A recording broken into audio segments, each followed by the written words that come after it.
On February 22, 2026, a Mexican Army helicopter was flying over the mountains of Jalisco when the most wanted man in the Western Hemisphere took his final breath inside it.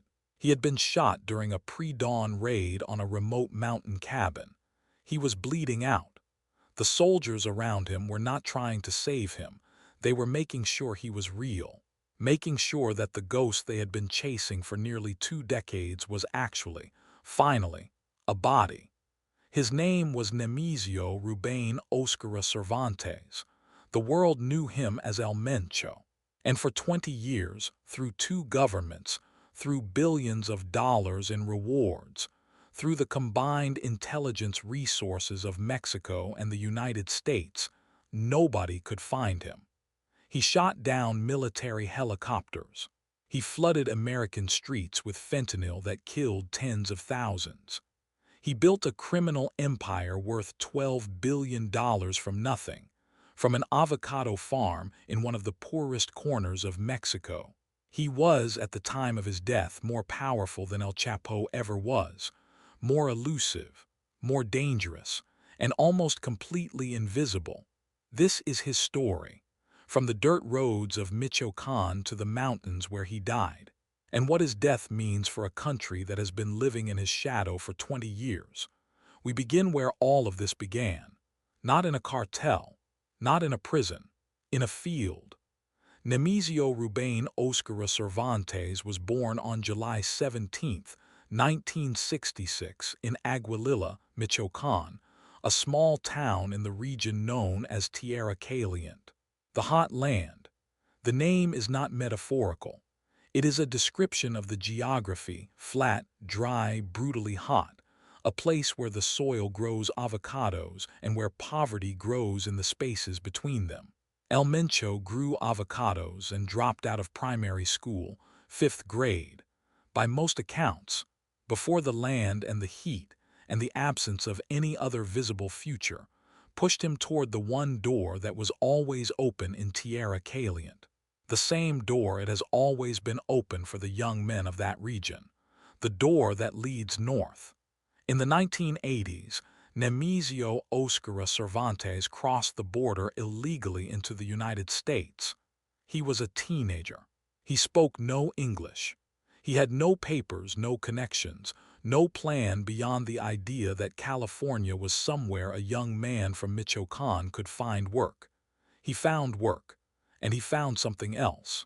He entered the U.S. illegally in the 1980s and lived in California for years, deeply involved in drug trafficking from the 1990s. The streets of California in the late 1980s were the graduate school of the modern drug trade, and Nemesio Oseguera Cervantes was an attentive student. He learned how product moved. He learned how money was cleaned. He learned how loyalty was bought and how betrayal was punished. He learned the language of organized crime in the most practical classroom available by doing it. And then the classroom closed. He was arrested on drug charges in 1992, and after serving 3 years in prison and being released on parole, was deported to Mexico a second time. He was 28 years old. He was back in Michoacán, and everything he had learned in California, every lesson about power and violence and the mechanics of a criminal empire, came back with him. What happened next is the detail that defines El Mencho more than any other. Because most men, deported from a country they had spent a decade building a life in, convicted of federal drug charges, sent back to the poverty they had left, would have been diminished by that, would have gone quieter, would have accepted that the door had closed. After serving time, he returned to Mexico and briefly worked as a local police officer in Jalisco before rejoining organized crime. He became a police officer. Think about what that means. A man who had been convicted of heroin trafficking in the United States, who had spent 3 years in a federal prison, came home to Mexico and got a job in law enforcement. And from inside that job, He learned things that no criminal education in California had ever taught him. He learned how investigations worked. He learned how raids were planned. He learned who talked and who didn't. He learned the institutional weaknesses of the system that was supposed to stop men like him. And then he walked back through the door. After working in a group of hitmen that protected Armando Valencia Cornelio, alias El Maradona, El Mencho joined a block of the Michoacán cartel allied with Ignacio Coronel Valerio, alias Nacho Coronel, a Sinaloa cartel capo. This group trafficked drugs, managed finances, and served as killers for the Sinaloa cartel in the states of Jalisco and Colima. He was not starting at the bottom.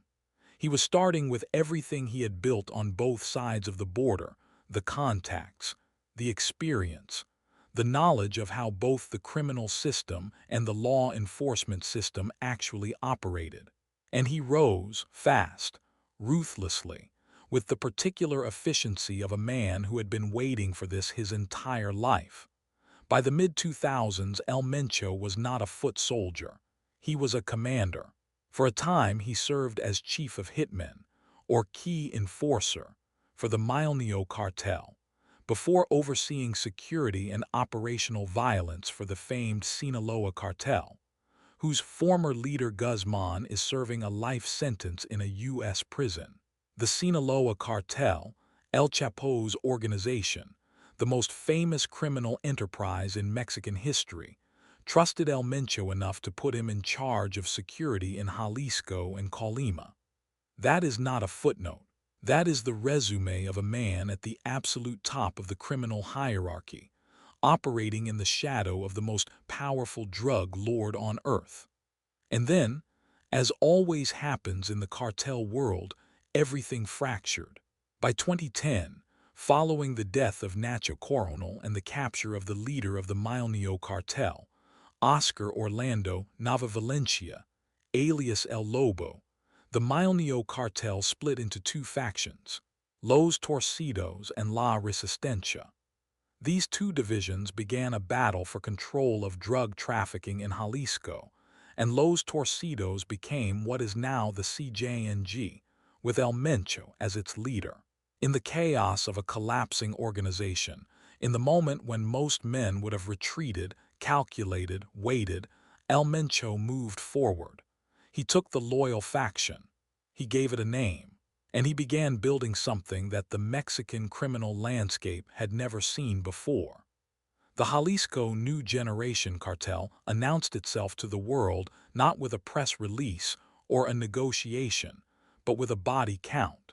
The CJNG didn't just fight rival cartels.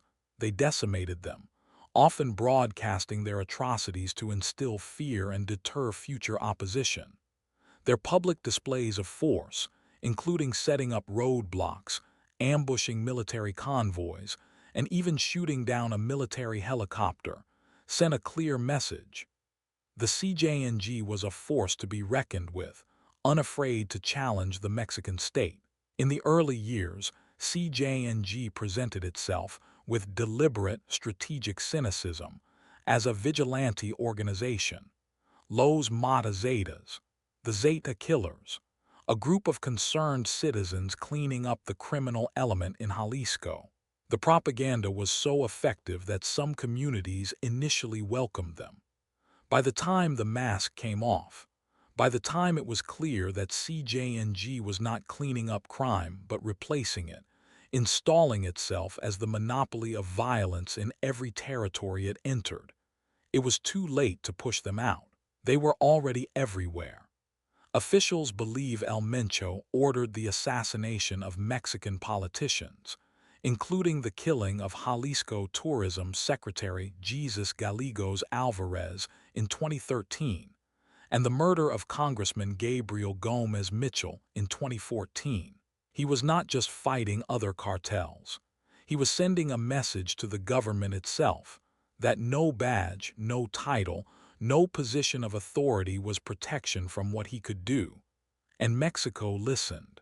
The moment that made El Mencho internationally infamous, the moment that moved him from regional cartel boss to global threat, came on May 1, 2015.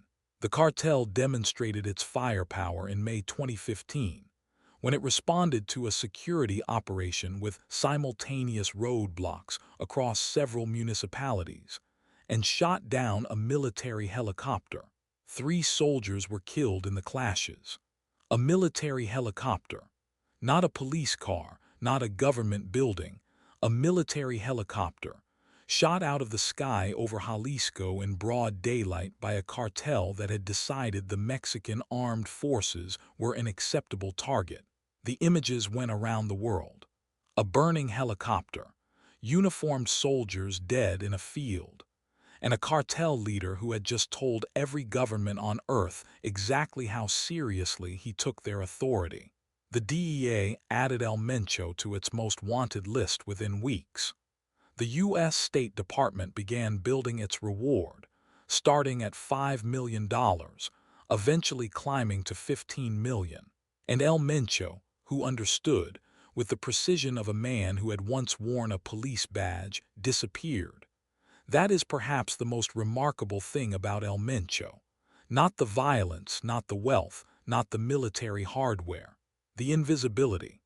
He was an elusive figure, so much so that only a handful of photographs of him exist. In an era when every cartel boss seemed to end up on Instagram, when the sons of kingpins posted their lions and their Lamborghinis and their stacks of cash, El Mencho posted nothing, appeared nowhere, gave no interviews, attended no parties that any camera ever captured. He had watched El Chapo's vanity become his vulnerability, the interviews, the Sean Penn meeting, the trail of ego that led investigators straight to him. El Mencho made a different calculation. He decided that the most dangerous thing a man in his position could be was visible, and he became a ghost.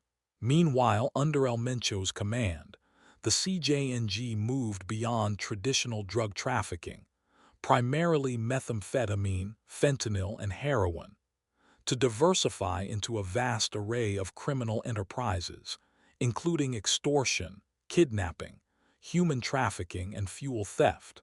The cartel was not one organization, it was a franchise. The DEA says the gang is structured like a franchise business, and according to Eduardo Guerrero, director of Mexican consulting group Lancha Intelligence, it is composed of around 90 organizations, 90 semi-independent operations, each running its own territory, each feeding up into the larger structure, each capable of operating even if the man at the top disappeared. El Mencho had built something that could survive him. He just did not expect it to have to. The family around him was as much a part of the empire as the empire itself. El Mencho married Rosalinda Gonzalez Valencia in 1996. Her family, known as Los Cuines, allegedly managed the financial arm of CJNG. Authorities accused her of overseeing shell companies and businesses linked to cartel funds. His wife's family was the bank, the financial infrastructure that laundered billions of dollars in drug proceeds through real estate, businesses, and shell companies across Mexico and beyond. His son, Rubén Oseguera Gonzalez, known as El Menchito, served as his second in command until his arrest in 2015 and eventual extradition to the United States, where he was sentenced to 20 years in 2023. His daughter Jessica pleaded guilty to money laundering in the U.S. in 2021. His brother Antonio, El Tony Montana, was arrested in Guadalajara in December 2022 and extradited to the U.S. in February 2025.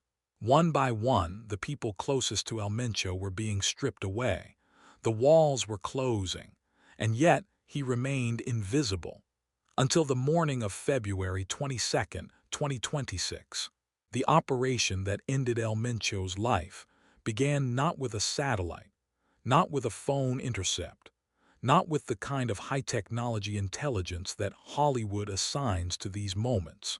It began with a tip from someone close to a romantic partner of El Mencho's. Investigators tracked that partner as she left El Mencho's mountain cabin complex in Tapalpa, Jalisco, and El Mencho stayed behind with his security detail. That was the intelligence. One person, one movement, one decision by one person inside his inner circle that opened the door just far enough for what came next. Special forces, National Guard, military aircraft and helicopters launched a pre-dawn raid on February 22nd. Cartel gunmen opened fire. Soldiers returned fire, killing several CJNG members. El Mencho and his inner circle fled to a nearby wooded cabin complex where a second firefight broke out. Soldiers captured a wounded El Mencho along with 2 bodyguards. He was wounded, critically. The man who had survived everything, 2 deportations, decades of law enforcement pursuit, the collapse of every organization he had ever joined before building his own, was bleeding on a mountain in Jalisco with soldiers standing over him.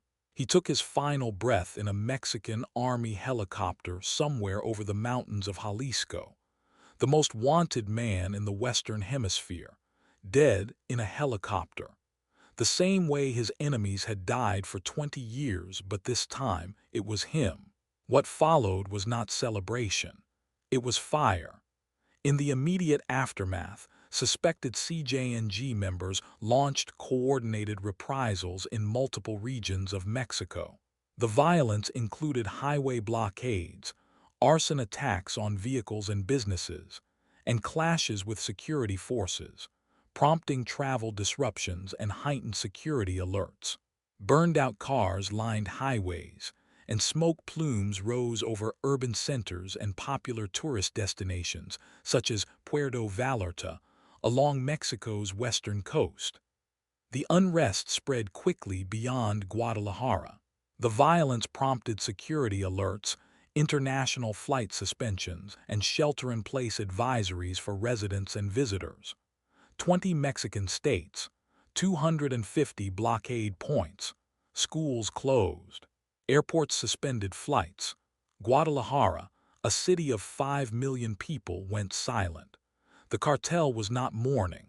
It was demonstrating, showing the government, showing the world, showing every rival organization watching from the sidelines that CJNG did not end with El Mencho, that the machine he had built was bigger than the man who built it, that the ghost of Jalisco was gone, but the organization he left behind was still very much alive. The White House confirmed that the U.S. government had provided intelligence support for the operation. El Mencho was a top target for the Mexican and United States government as one of the top traffickers of fentanyl into our homeland. $15 million. That was the price America had put on his head.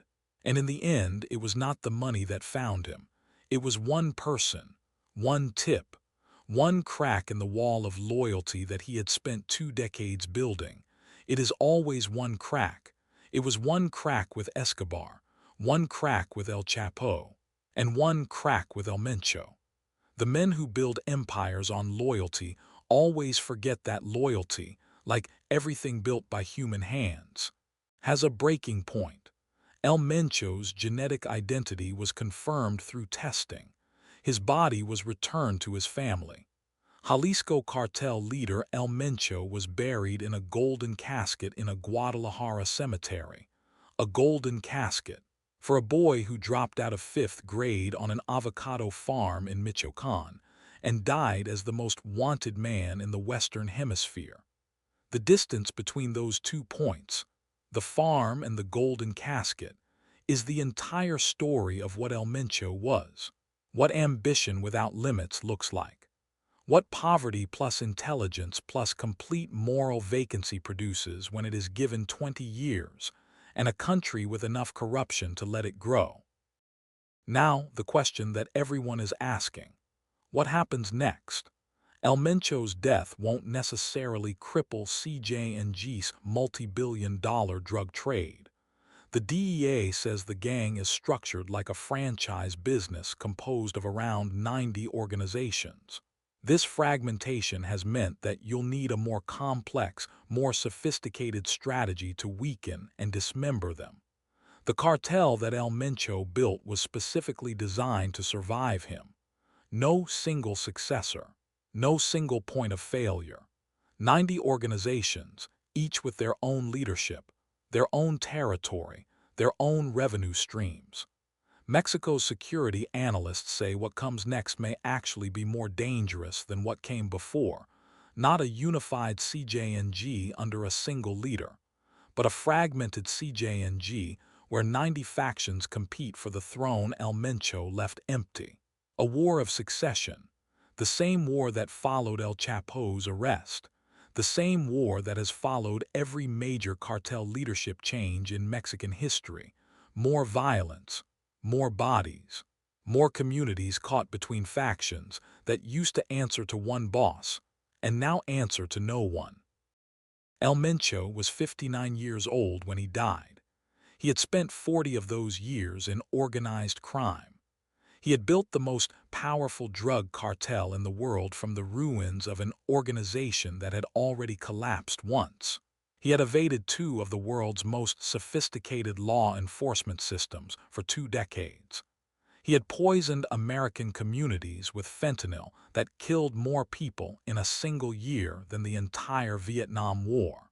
He had turned the state of Jalisco into a private kingdom and the Mexican government into something that looked, from certain angles, like one of his subsidiaries. He was brilliant, ruthless, patient, invisible, and completely without anything that most people would recognize as a conscience. And he died in a helicopter over the mountains where he was born, shot by soldiers who found him because someone who loved him told someone where he was. That is the ending of every story like this. Not a dramatic last stand, not a courtroom reckoning, just a tip, just a location, just a pre-dawn raid on a mountain cabin in Jalisco. And then the most wanted man in the Western Hemisphere, gone, the ghost of Jalisco. Finally, after 20 years of running, stopped. His name was Nemesio Rubén Oseguera Cervantes. He was born on an avocado farm in Michoacán in 1966 and died in a military helicopter over Jalisco in 2026. In between, he built an empire that killed more people than most wars. He flooded streets from Guadalajara to Chicago with fentanyl that destroyed families and communities on both sides of a border he had crossed illegally as a teenager. He made himself invisible while his cartel made itself impossible to ignore. And now he is gone. But the cartel he left behind, the 90-headed organization, the franchise, the machine he built to run without him, is still running. The ghost is gone. The shadow remains. And Mexico, and every community on earth that felt the weight of what he built, is going to be living inside that shadow for a very long time.